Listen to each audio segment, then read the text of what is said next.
this is what you're going to be seeing. If you remember, you go to yourdomainname.com / wherever you installed it / wp-admin, and that log in with your ID and password. It'll bring you here.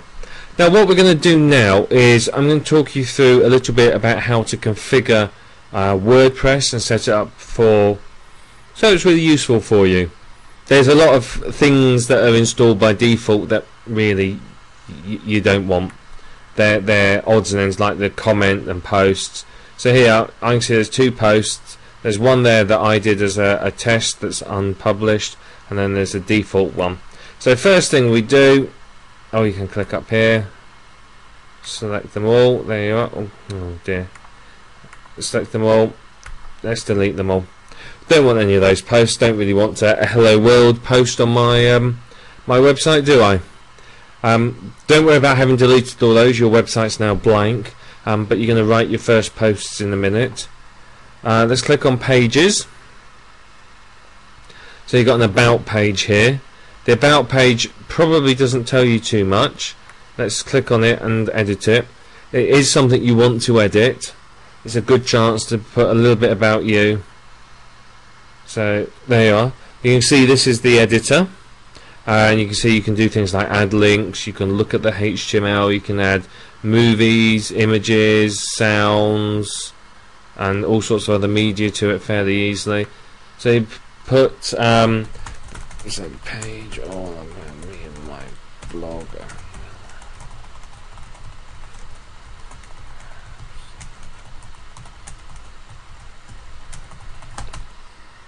So that's basically what this page is.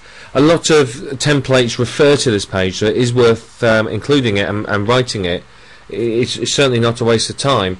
But make sure you put some links in there using using anchor text. So make sure you put in some powerful links, and because that will just help you with your search engine rankings. And people do click on the about. Ideally, put a picture of you, put a little picture of you or whoever up there, just so people can see who they're talking to. Click on save. Of course you can remove it if you want to, it's entirely up to you, but a lot of people like the about page, and a lot of blogs reference it. So that page is updated now.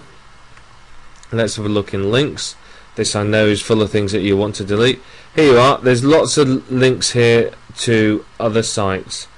Now there's 2 in particular that you'll be interested in, but you can access them elsewhere. This one here for the themes, and this one here for the plugins. But we're going to talk about those in a bit. We're not going to talk about them now. So let's delete all of those, because frankly we don't want them. We only want links to our sites and sites that we're going to earn money from or want as part of our business. Categories is the next one. There you are. Let's have a look. You can see here, if I scroll down, there's no categories apart from uncategorized. So first thing is, let's rename that. Now the idea is categories need to be keywords. They need to be related to your website. So as this is about list building, let's put a category name of list building info. Let's change that as well. The slug is just as it says here, it's just something that appears in the address bar. So I tend to do it all lowercase, no spaces and no other funny letters. So no parent. Let's put description, all about how to build a list and profit from it. There you are. So again, how to build a list, that's one of my keywords. So we've gotten that in there. See, as I said, it's not prominent by default. Some themes may show it. It's worth putting a description in, because if you choose a theme that shows it, it's obviously going to help your SEO and help people understand. So edit category, and that'll be that category changed. There you are. See, so instead of uncategorized, what will happen now is all posts, unless they're otherwise categorized, will go into list building info. Now if I scroll down, we want to add some more categories to here. So I'm just going to, you just type in the name, a slug.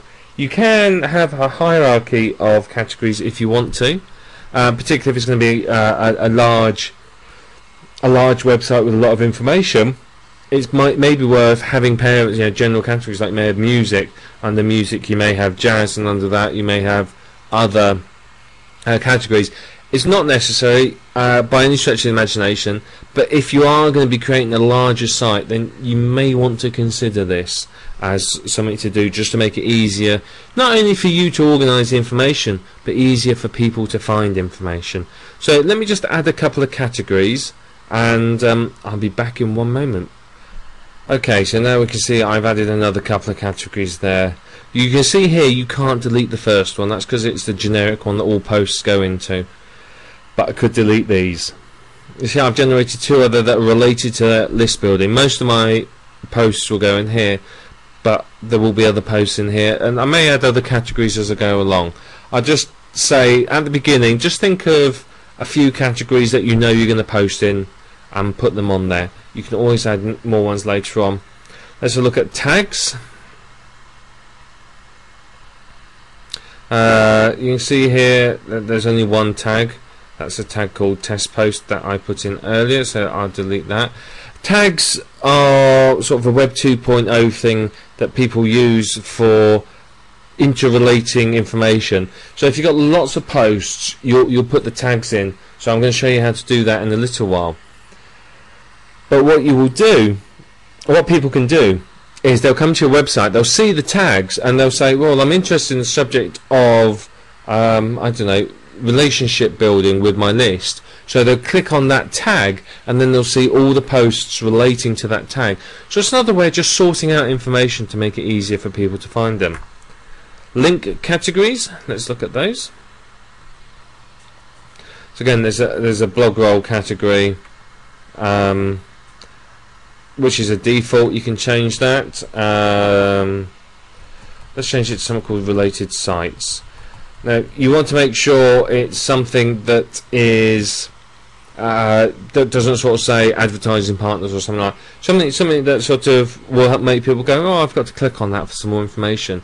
Because what you will do is in links here, you're going to add new links to your websites, to affiliate programs and stuff like that, and these can be displayed. You won't put a massive amount in, but you put a few in. And if you've got different web hosts, it'll help you, or even if you haven't, it will help you with your SEO, because you can link to your own sites. And you can add as many categories as you want to these. So we'll look at the media library. Now see, there's nothing in here on the media library at the moment. We're not going to worry about that one just now.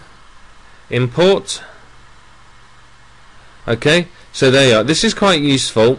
If you've got anything in another system, you can import your posts from it. So if you've had a blog, for example, you've had it for a while, and you thought, right, I'm going to branch out on my own, I'm going to install WordPress and set it all up, you can click on this and it will take you through it. You could even, down here, take them in from WordPress.com. So there's lots and lots of different things you can do here to import your post from a previous blog, so you haven't lost the information. So that's worth thinking about if it's something that you have got. And let's look at export finally. And there you are. You can export all of your posts, so you can import it or use it somewhere else. Or I suppose even as a backup. Though I'm going to show you how to back up your WordPress blog in a little while. But this is the first part of configuring your WordPress blog. There's a lot more. Under here we're going to talk about themes and widgets. Over here under plugins, we're going to be talking about plugins. There's a lot more customization to do. Once you get proficient, you can set up a WordPress blog and have it look dead good in maybe an hour to 2 hours. And that's most of that time will be spent searching for a decent theme.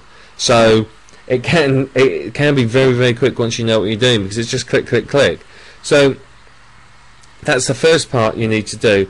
So go into your WordPress blog, delete the current posts, delete the comments attached to them, update your page, your about page, delete all the links, add some of your own, rename the default category, add some more categories, rename the default link category, and if you want, add some more categories.